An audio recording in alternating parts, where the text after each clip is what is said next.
Back with Chapter 11, Captain Harold DeMarrero's River Stories. Today, Captain wants to talk about his early career, including his first three jobs working on the rivers. Take it away, Cap. Well, I got married pretty early, 1 year after going to Memphis State University, and I had to go to work right away. So I went down and asked my great uncle, Capt. for a job, and he gave me one, and I was running small tugs up and down Wolf River and up and down the Mississippi, shifting barges around, things like that. And he was only paying me $8 a day to do this, and he paid me $4 when I was at deck end, so at least it was twice that amount, $8 a day, and so I couldn't really live off that. So I found out that there was another job on a small boat down below on the Mississippi, a few miles down from Wolf River, Garibaldi's boat store. And I went in and asked him for this job because it paid $10 an hour running a small grocery boat out to other boats.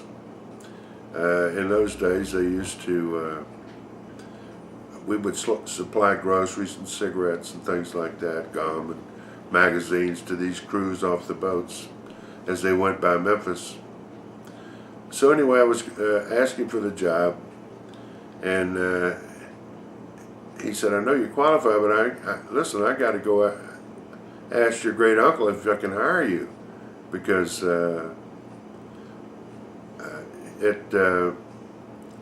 he put me in business. He gave me the money to start this place." I said, "Well, okay." Well, I went back to work, and then my great uncle called me up to the office, and he says, "I understand you put in an application down at Frank's."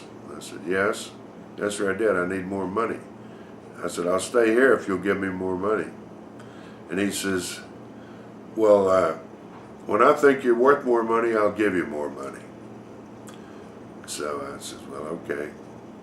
Well then, and he says, "If you want to go to work down there, go on down there and go to work." He says, "I'm not going to stop you." He said, "You're just like your daddy." He said, you just, no appreciation for the people that trained you, no loyalty." And well, I had to feed my family, and I couldn't feed them off of loyalty. So I went down and took the job running the grocery boat. And it wasn't down there but just a few weeks. And then the owner of the place told me that when we went out to these boats, we sold the crew members cigarettes and candy and stuff. I had a cash box. There was a guy that worked with me there, and both of us worked in this, changing money out into this cash box. And so this guy comes up to me, I'm working for him, he's Frank Garibaldi, and he says, "You're 71 cents short on your money today. I'm taking that out of your check." I said, "No, you're not taking those 71 cents out of my check." Because I didn't take it. I said, it could have been him. 71 cents, are you real? "Well, I'm taking it out." I said, "Well, then I'm quitting." So I quit. Ended up having to go back to work as a deckhand, but I was only back about a couple of weeks, and then I got a call from a company called Pat & Tully. Pat & Tully was a company that they went all up and down the wilderness areas of the Mississippi, and that's most of the Mississippi, and cutting down trees and things. And they had a paper mill, and bring these trees back and make paper out of them. So I went in and applied for the job, and I found out that I was hired, but I really didn't even know. I never worked on a. How much did the new job pay? Oh, the new job was by the hour.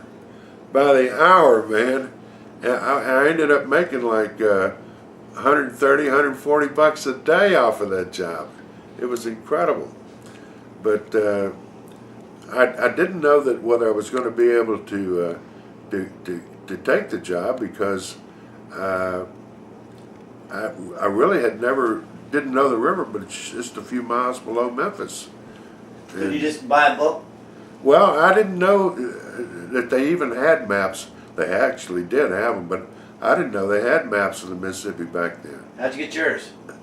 My map? Well, Yeah. my dad, I went and told my dad where I was going for the first job, because our job was we was going to take this boat and assist the Army Corps of Engineers putting asphalt along the banks. Now, today they put rocks along the banks to keep the banks from washing away, but back then we used asphalt.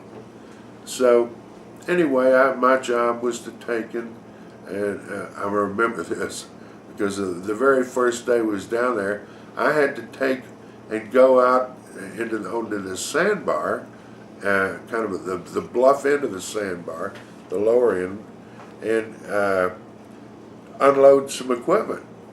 And the only way you could do it was I went up and put the edge of the barges into the bank and started working the boat, trying to push the boat around into the current. And it was pretty swift there, 5-6 mile an hour current. And I was trying to get it around square. Well, I just didn't have enough power to do that. So the guy says, "Well, you're not going to work, man. That ain't going to work." I says, "What do you mean it won't work?" He says, "Normally, man, they just come in there and make a circle and drive them up on the bank." I said, "No, are you kidding?" He said, "No." He said, "I'm going to have to call your boss. We're going to have to get somebody down here that knows how to run this. Just hold your horses."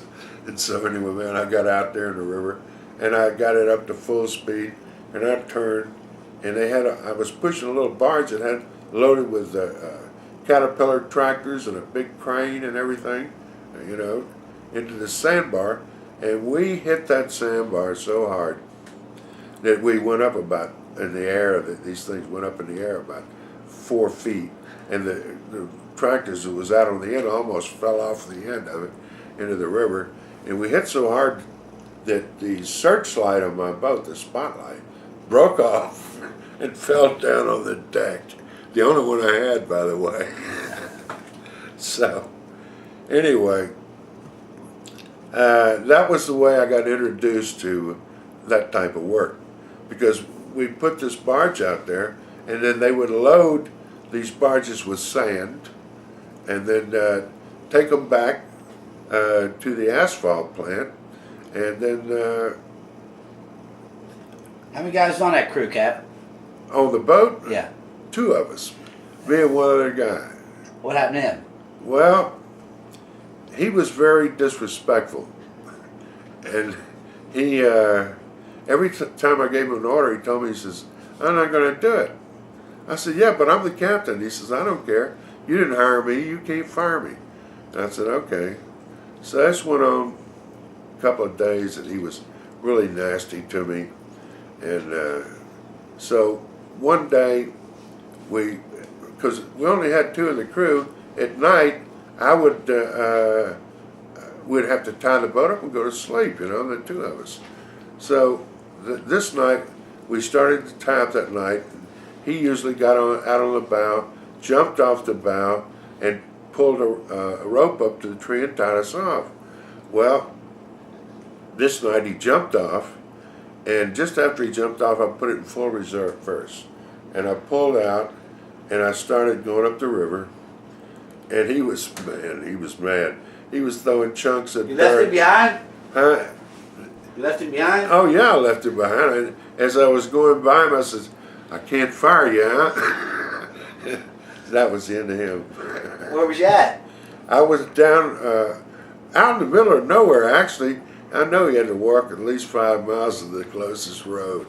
Okay, that'll wrap it up for Chapter 11 of Harold DeMarrero's River Stories. So come back and check us out and watch the next volume. Thank you.